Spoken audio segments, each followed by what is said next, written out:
I was in the hospital for 17 days. 17 days. And not one person from my family came. Not my mother, not my father, not my brother, who lived 20 minutes from the hospital. Not my aunt, who had my number saved as a favorite in her phone. Not anyone. I know because I counted. Every morning I woke up in that hospital bed, I made a mark in the Notes app on my phone. Not out of self-pity, out of, I don't know, precision. The need to document what was actually happening rather than what I kept hoping might happen. 17 marks. 17 mornings of waking up alone in a room that smelled of antiseptic and recycled air, with a window that looked out on a gray parking garage, waiting for a face I recognized to walk through the door. Nobody came. The nurses knew my name by day 3. There was one, a woman named Patricia, who worked the overnight shift and had a habit of checking on me more than her job required, who asked me on day 7, gently, if there was anyone she could call. I told her I was fine. I was not fine, but I was used to not being fine quietly. Here is what I was not used to. On day 31 after I came home, 31 days after I was discharged, after I had driven myself home alone from the hospital and climbed 3 flights of stairs holding the railing because my legs still weren't fully reliable, my phone rang, and then it rang again and again. By the end of that day, 9 members of my family had called or texted. 9 people who had not sent a single message in 17 days suddenly remembered my number. And the reason they called, the reason every single one of them found their way back to me after weeks of silence, is the reason I am sitting here telling you this story. Because they needed something only I could give them. And what I did next, quietly, calmly, without raising my voice once, is something I have never regretted for a single second. In about 80 minutes, you'll understand why. But first, you need to understand who I am and who my family is and how a person ends up alone in a hospital for 17 days while the people who raised her are 20 minutes away going about their lives. Because that part of the story is the part that matters most. My name is Mara. I'm 33 years old. I live in Indianapolis, Indiana, in a 2-bedroom apartment on the 3rd floor of a building with unreliable elevators and excellent natural light. I've been there for 4 years. I pay my rent on time. I have a savings account that I contribute to consistently and a retirement fund that my financial planner says is in good shape for my age. I tell you these things not to brag, but because they matter to the story. Specifically because they matter to my family, who have a very clear and long-standing sense of what Mara's stability is for. I work in corporate compliance. If you don't know what that means, the short version is I make sure companies follow the rules. I read contracts, I audit processes, I identify problems before they become catastrophes. I am, professionally, the person who sees things coming. The irony of this will become apparent. I grew up in a suburb of Indianapolis called Greenwood, population just under 60,000. The kind of place where everyone's lawn is mowed on the same schedule and the homeowners association has opinions about mailbox colors. My parents, Douglas and Patrice, have lived in the same house in Greenwood for 31 years. My brother, Kevin, is 36, 3 years older than me. He lives in Greenwood too. 20 minutes from our parents, in a house our father helped him buy. He works in sales. He is charming and loud and has always been the one people remember when they leave a room. And then there's me, the quiet one, the stable one, the one who, as my mother once said, with a warmth she clearly thought was a compliment, never needs anything. She meant it as praise. I have spent a lot of therapy hours unpacking what it actually meant. Our family has a particular operating system. I understood it by the time I was 12, even if I didn't have words for it until much later. The operating system works like this. Kevin gets, I give. Kevin needed help with his down payment. My parents contributed $40,000 from their savings. Kevin needed someone to co-sign a business loan when his credit took a hit. My parents asked me to do it because my credit was clean, and I did, Because they asked. Kevin needed emotional support through a divorce 3 years ago. The entire family organized around him for months. Dinners, calls, check-ins, a support structure so thorough and coordinated, it looked like a military operation. When I went through a painful breakup 2 years before that, a 5-year relationship that ended in a way that cost me significantly in every sense of the word, my mother called once. My father sent a text that said, "Chin up." Kevin did not call at all. I am not telling you this to make you feel sorry for me. I genuinely don't want that. I'm telling you because the hospital doesn't make sense without this context. The 17 days don't make sense without understanding that the absence was not an aberration. It was a pattern, consistent, durable, deeply familiar. I had never seen it stated so plainly before. Now, the business loan. I need to tell you about the business loan because it is the center of everything that comes later. 3 years ago, Kevin decided he wanted to start a business, a landscaping and outdoor design company, which surprised everyone because Kevin had never shown any particular interest in landscaping, but he had done his research and he was enthusiastic, and our parents were fully behind him. The business needed capital. Kevin's credit score, post-divorce, was not in a position to carry a loan on its own. My parents, who had already deployed a significant portion of their savings toward Kevin's house, could not co-sign for the full amount. So they called me. The loan was for $220,000. My mother explained it to me on the phone with the particular combination of practicality and warmth she uses when she has already decided what the answer is and is simply informing me of it. "Your credit is excellent, Mara.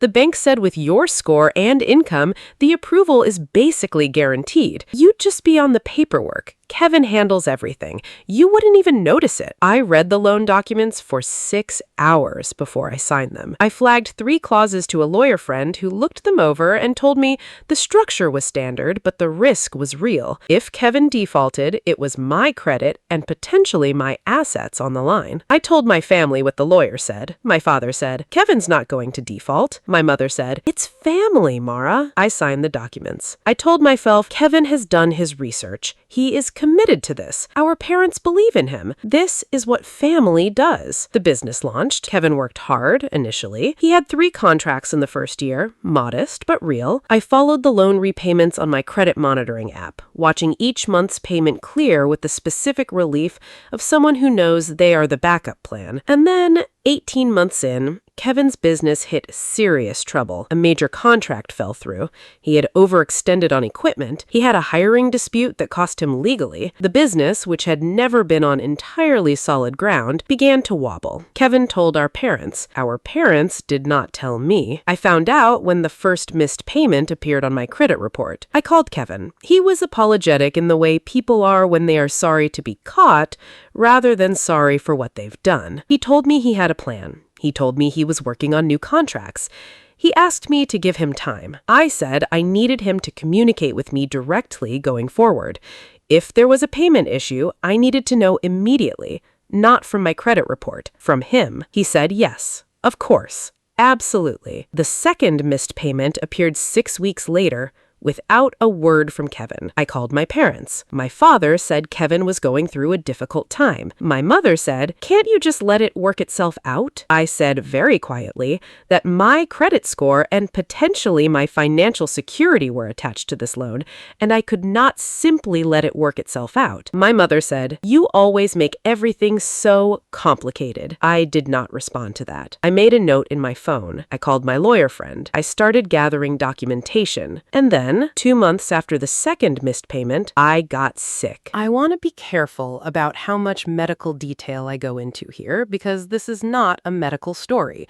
But you need to understand what happened because the severity of it matters. I had been experiencing symptoms for several weeks that I kept attributing to stress. Fatigue, some abdominal discomfort, a persistent low-grade fever that came and went. I was busy at work. I was managing the loan situation in the background. I told myself I would make a doctor's appointment when things settled down. Things did not settle down. On a Wednesday in November, I drove myself to urgent care after the pain became impossible to attribute to stress. Urgent care sent me to the emergency room. The emergency room admitted me within 4 hours. The diagnosis was a serious abdominal infection, the kind that if I had waited another few days, my doctor told me later, with the particular directness of a man who prefers people to understand the stakes, could have become life-threatening. I was not in life-threatening danger by the time I was admitted, but I was genuinely, seriously ill. I had surgery on day 2. I spent 17 days in recovery. I called my mother from the hospital the night I was admitted. She picked up on the second ring. "Mom, I'm in the hospital. They're admitting me. I have a pretty serious infection. I just wanted you to know." A pause. "Oh my goodness. Are you going to be okay?" "They think so. I'm going to have surgery tomorrow. It's not minor. Do you need anything?" "I just wanted you to know." Okay, honey. Keep us updated." Keep us updated. Not, "We'll be there in the morning." Not, "Dad and I are getting in the car right now."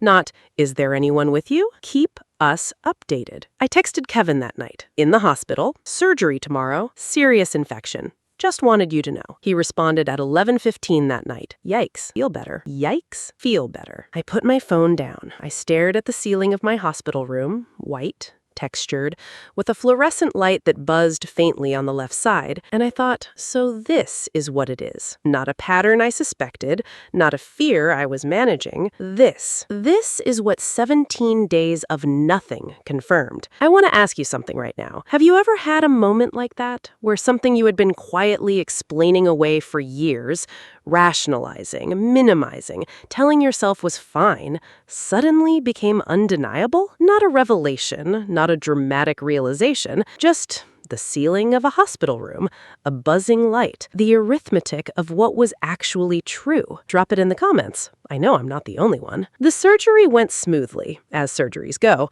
I was uncomfortable and tired and occasionally in real pain, and the food was aggressively mediocre, and the nights were long. Patricia, the overnight nurse, checked on me more than she had to. A woman in the room next to mine, who I could hear through the wall, had a family that visited in shifts. There were voices, laughter, the sounds of people who had shown up. I listened to those sounds at night. I made my marks in my notes app every morning. I read. I worked on my laptop on the days I felt well enough. I had video calls with my coworkers that I kept professional and brief because I did not want anyone at work to know how isolated I was feeling. I had a colleague, Diane, who sent me a care package on day 4. Snacks, a novel, a handwritten note that said, "We miss you, come back soon." And I cried about that care package in a way that I did not cry about my family's absence, because something about kindness from an unexpected direction is harder to absorb than cruelty from an expected one. On day 17, I was discharged. I arranged my own transportation. I drove myself home. I climbed 3 flights of stairs holding the railing. I sat on my couch for a long time without taking my coat off.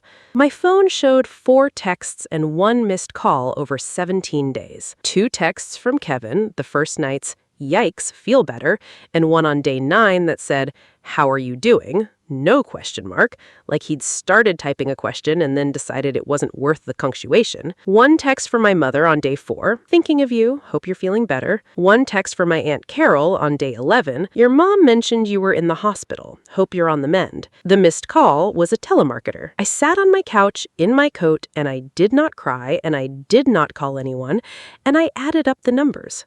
17 days, 4 contacts, 0 visits, 1 care package from a coworker. Then I took my coat off. Then I made tea. Then I went to bed, and I lay in my own bed, which was softer than the hospital bed and quieter than the hospital room, and I thought, I need to decide what I am going to do with this information, because information is only useful if you decide what to do with it. I went back to work 10 days after discharge. My doctor had recommended 2 weeks at home, but I was climbing the walls by day 10, and my apartment felt very small and very quiet in a way that was not restful. My mother called once during those 10 days. A brief call. She asked how I was feeling. She mentioned that Kevin's business was really struggling. She mentioned that the missed loan payments were creating some stress for the family. I noticed what she had done there. The pivot. The transition from my health to Kevin's business in the same breath. The same tone, as though these were equivalent concerns that deserved equal airtime. I said I was recovering well. She said she was glad. She did not ask about the surgery, the recovery, the specific nature of what I had been through. She did not ask if I had everything I needed. She did not ask what those 17 days had been like. She asked if I had thought about what could be done about the loan. I said I was still recovering and I would be in touch. She said, okay. She hung up. I sat with my tea and I thought about what my lawyer friend had said when I first showed her the loan documents. She had said, you have more power in this structure than you realize. The cosigner is not just a name on a paper. The cosigner has real authority. I had filed that away. I took it out now and looked at it. I started making calls, not to my family, to people who could give me information. My lawyer friend, a financial advisor I had worked with before. I asked careful, specific questions about the loan structure, about cosigner rights and responsibilities, about what options were available to a cosigner when the primary borrower was in default. The information I received was clarifying, very clarifying. I took notes. I organized the notes. I put them in a folder on my laptop labeled, and I want you to appreciate this because it is the most me thing I have ever done, documentation. Then I waited, not passively, actively, the way you wait when you know something is coming and you want to be entirely ready when it arrives. I did not have to wait long. Day 31 after discharge. I remember it because it was a Sunday. I had just come back from a walk, my first real walk, longer than 15 minutes since before the hospital. The November air was cold and clean, and I was pleased with myself for making it 12 blocks without stopping. I was making coffee when my phone rang. My mother. I picked up. Mara, hi, how are you feeling? Better, thanks. Good. That's great. Listen, I'm calling because we've had some news about Kevin's business and we need to talk about the loan. 31 days after discharge. Not how were the 17 days? Were you scared? Were you in pain? Are you really okay? The loan. Okay, I said. I poured my coffee. I sat down. Kevin has spoken to the bank. The business it's not doing well. There have been some missed payments, as you know, and the bank has sent a notice, a formal notice, about what happens if the default continues. I know about the notice, I said. I received the same one. It comes to me because I'm the cosigner. Right. So what we were hoping, what Kevin was hoping, was that maybe you could speak to the bank. You have a good relationship with them, you've always been reliable, and we thought maybe if you called and explained the situation, they might be willing to restructure. I took a sip of coffee. Why would I restructure a loan that's in default because the primary borrower stopped communicating with me about missed payments? A pause. Mara, I asked Kevin specifically to communicate with me directly about any payment issues. He agreed to that. He did not do it. He's going through a very difficult time. I was in the hospital for 17 days. Silence. A different kind of silence than the pauses before it. Heavier. Aware. I know, honey, and we're so glad you're feeling better. Nobody visited me. The silence got heavier. It's a long drive. Kevin lives 20 minutes from the hospital, Mom. Nothing. I'm not angry, I said. Which was true. I was not angry. I was something else entirely. Something that did not have a clean name. I'm stating a fact. I was seriously ill for 17 days, and the same people who are calling me today about a loan did not visit me once. And I want to make sure we all understand that I am aware of that before we have any other conversation. The line was very quiet. I'll be in touch about the loan. I need some time to think. I hung up. My coffee was still warm. I drank it. Over the next 4 hours, 8 more members of my family called or texted. My father, your mother said you spoke. We really need to sort this out, Mara. Kevin, hey, Mom said you talked. Can we get on a call? My Aunt Carol. I heard about the loan situation.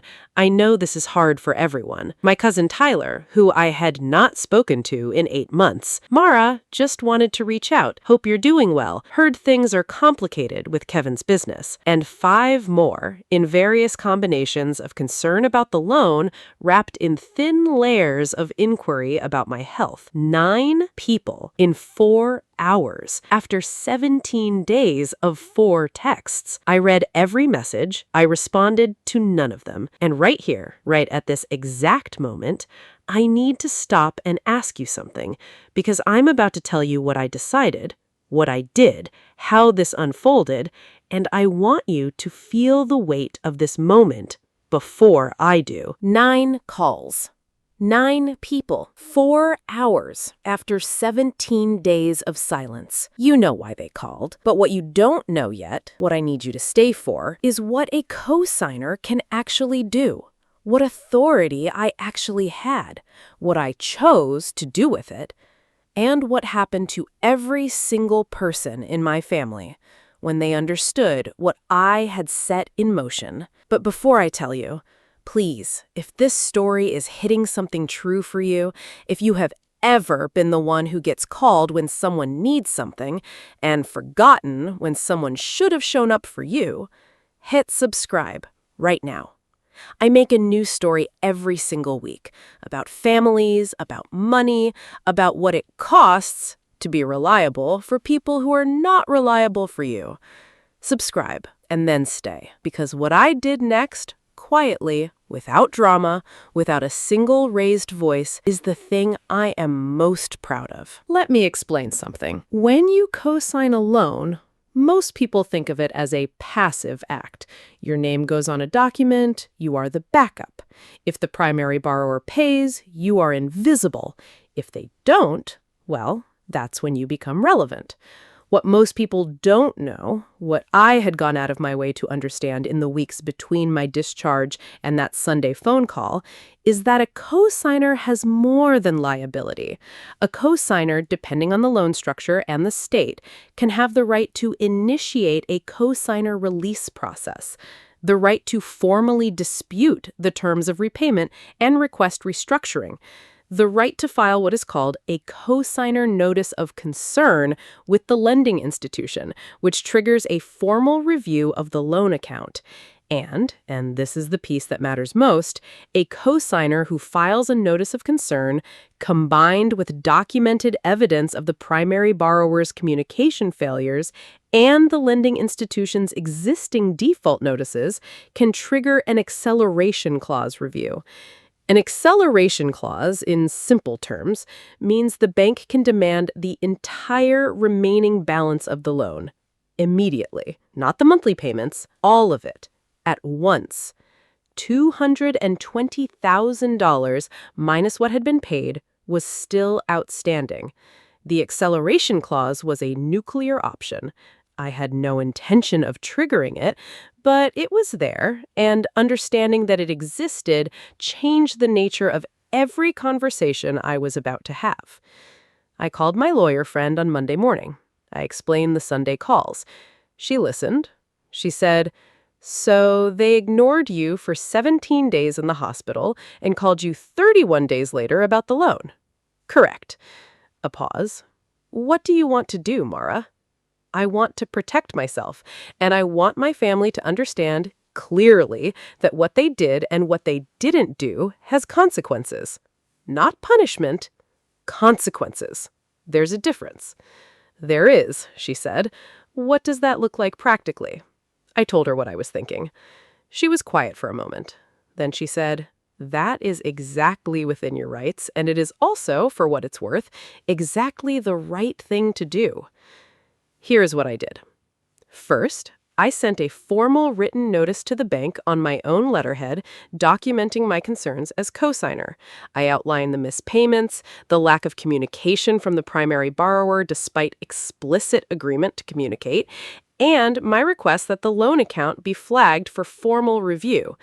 I did not trigger the acceleration clause. I flagged the account, which meant the bank would contact Kevin, and by extension my family, with a formal inquiry that made clear the cosigner had raised concerns. Second, I drafted a letter to my family. Not an email, a letter, printed, signed, mailed in an envelope with a return address, because some things deserve to be on paper. I drafted it 4 times. The first 3 drafts were too long, too much explanation, too much justification. The fourth was 1 page. I want to read you parts of it because I have never shared this publicly, and I think it matters. Douglas, Patrice, and Kevin. I am writing to address 2 separate matters that have become connected through recent events. First, I was hospitalized for 17 days in November with a serious illness that required surgery. During that time, I received 4 text messages from family members and 0 visits. I am not writing to assign blame or to document grievances. I am writing because I believe it is important that we all have a shared understanding of what occurred. I am 33 years old. I have been financially self-sufficient since I was 22. I have co-signed a loan on behalf of this family, contributed financially and practically to family needs when asked, and conducted myself as a reliable and present member of this family for my entire adult life. I did those things because I love this family, not because I expected perfect reciprocity, but because I believed in a genuine emergency, a surgery, a hospitalization, 17 days, someone would come. No one came. I would like that acknowledged, not debated, not explained, acknowledged. Second, regarding the loan. As co-signer, I have submitted a formal notice of concern to the lending institution. This is not a punitive action, it is a protective one, made necessary by the primary borrower's failure to communicate about missed payments as agreed. I am willing to participate in good faith conversations about restructuring. I am willing to work toward a resolution that does not result in further damage to my credit or financial standing. What I am not willing to do is continue in an arrangement where I absorb the risk and the consequences, while others absorb the benefits, and where my genuine need for support during a medical crisis is met with silence. I love this family. I am not available to be taken for granted by it. Mara. I mailed 3 copies on a Tuesday morning. I walked to the post office myself. I stood in line. I handed the envelopes to the clerk. I walked home. I felt, walking home, lighter than I had felt in a very long time. Not happy, not triumphant, just lighter. Like I had put something down I had been carrying for so long, I stopped noticing the weight. In the weeks following the family call, we worked toward a loan resolution. I did not withdraw the bank notice immediately. I kept it in place while we negotiated, not as a threat, but as a structural reality that kept everyone at the table with their full attention. We brought in a mediator, a financial mediator, not a therapist, though we probably could have used both, who helped us restructure the remaining loan balance. Kevin agreed to a revised payment schedule with automatic bank transfers, removing the human communication variable that had been the original problem. My parents agreed to contribute a portion of their savings to reduce the principal. I agreed to remain as co-signer on the restructured amount with a formal co-signer release clause built in at the 2-year mark, contingent on clean repayment history. It was not perfect. No negotiation is, but it was structured, documented, binding. I withdrew the bank notice when the restructured agreement was signed. Total time from Sunday phone call to signed agreement, 11 weeks. 11 weeks of calm, precise, undramatic effort. No yelling, no threats, no ultimatums that I didn't mean. Just documentation and clarity and the willingness to sit at a table and say, this is what I need, here's what I can offer, here is where my line is. I am my job in some ways. Compliance, making sure the rules are followed, making sure the costs are where they belong. I had been non-compliant with myself for 33 years. I was done with that. Here is what changed in my family in the months after. Some things changed genuinely, some things changed on the surface. I've been careful not to confuse the two. My mother started calling more consistently. Not always about Kevin, sometimes just to talk, about her garden, about a book she'd read, about a neighbor situation she found irritating. Real calls, the kind where nobody needs anything. I noticed. My father, who I mentioned says very little in emotional terms, did something in February that I still think about. He drove to Indianapolis on a Saturday. 2 hours each way, the same drive that had apparently been too long in November, and took me to lunch. He did not bring up the loan, the letter, the family call, any of it. He asked about my job. He asked about my apartment. He told me about a home repair project he was working on. At the end of lunch, walking back to his car, he said, "I'm glad you're better. I'm glad you're okay." That was it. I said, "Me too, Dad." He drove 2 hours home. My Kevin and I have a more honest relationship now than we have had since childhood. It is not easy or warm in the way sibling relationships look in movies, but it is real. When there is something that concerns me about the loan repayment, a number that looks off, a communication gap, I say it. He responds. It operates like a functional arrangement between two adults, which is more than I could say before. He came to Indianapolis in March. We had dinner. He brought his girlfriend, who I had met once before and liked. At one point during dinner, unprompted, he said, "I've been thinking about November. I should have come to the hospital. I'm sorry I didn't. I'm saying it again because I don't think I said it well enough the first time." His girlfriend looked at him. She hadn't known about the hospital. He told her. She looked at me with the specific expression of a person who has just recalibrated their understanding of a situation. "You were there alone for 17 days?" she said. "Yes." She was quiet for a moment. Then she reached over and put her hand on mine for just a second, the way Margaret, the neighbor at my grandmother's funeral, had done. This quick, honest gesture from someone who owed me nothing. "I'm glad you're okay," she said. I thought I handled it well. I think I cried a little in my car on the way home. Diane, from work, who sent the care package, found out about the family situation months later. Not from me, but in the organic way that coworkers absorb each other's lives. She said, without preamble, over lunch, "The people who should have shown up didn't, and someone who barely knew you did." "Yes," I said.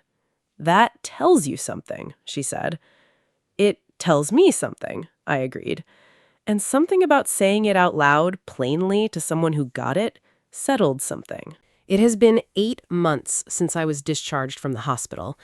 The loan repayments are current, every single one, automatic, on schedule, confirmed in my monitoring app on the first of every month with a small and deeply satisfying ping. I am healthy, fully recovered. My doctor told me at my 6th-month follow-up that I was in better shape than she had expected. I told her I had given myself something to recover for. She looked at me like she wasn't sure if that was a joke. It wasn't. I started therapy in January. The therapist's name is Dr. Aurora. She is patient and direct and has introduced me to a concept I had never heard named before: conditional belonging. The idea that some people and families are given a sense of belonging that is conditional on their usefulness, that they are welcomed when they provide money, stability, co-signatures, crisis management, and overlooked when they need, that they learn over years to make themselves useful because it is the only reliable way to feel included. I had been practicing conditional belonging my entire life without knowing the name of it. Dr. Aurora says, "The work is learning to believe you belong unconditionally, not because of what you provide, not because of your credit score or your compliance skills or your ability to manage things without making a scene, just because you're there." That is harder than it sounds. I'm working on it. I want to say something to you directly. If you have been listening to this, all of it, the hospital, the notes app, the 17 marks, the Sunday calls, the letter, all of it, and you have recognized something in it, I want to ask you a question, not about me, about you. When was the last time someone showed up for you without being asked, without needing something in return, without being prompted, organized, guilt-tripped, or structurally required to? If you have someone like that, someone who just shows up, I want you to know how rare that is. And I want you to tell them, today if you can. Not a long message, just, "I see what you do, and it matters." And if you don't have someone like that yet, If you were still in the part of the story where you are making marks in your notes app at 7 in the morning in a hospital room that smells like antiseptic, counting days that should not need counting, I want you to hear this. The marks matter.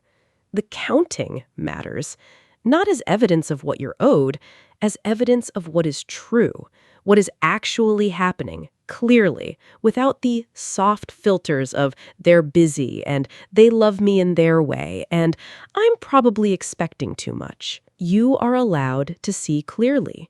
You are allowed to say, this is what happened. 17 days, 4 texts, 0 visits. This is what happened. And you are allowed to decide, quietly, deliberately, without drama, what you do with that information. Maybe you're living a version of this. Maybe the hospital is different for you. Maybe it's a breakup or a job loss or a grief that nobody in your family thought to check in about. Maybe it's not a dramatic moment at all. Maybe it's just the accumulation of 100 ordinary days where you were present for people who were absent for you. I know that feeling. I made 17 marks in my notes app before I let myself stop explaining it away. You don't have to wait 17 days. You don't have to wait at all. The thing about conditional belonging is that it teaches you to be very, very good at needing nothing. And the cost of being very good at needing nothing is that you start to believe it's true, that you actually don't need anything. That the competence and the self-sufficiency and the clean credit score and the precise documentation, that those are enough, that those are who you are. They're not who you are. They're what you became so that you could earn your place in a family that should have given it to you for free. You didn't need to earn it. You never did. Before I go, one final question. If you had been me, if you had received 9 calls in 4 hours after 17 days of silence, what would you have done? Would you have answered? Would you have helped with the loan? Would you have written the letter? Or would you have done what I almost did, which was pick up the phone, say yes, absorb it, and keep going? Tell me in the comments. I'll read every single one. And if this story meant something to you, if it said something you've needed someone to say for a while, hit the like button. Share it with someone who needs it. Subscribe, because I'll be here next week with another one. There's a story in the description that I think you'll connect with even more than this one. I'll see you in the next one.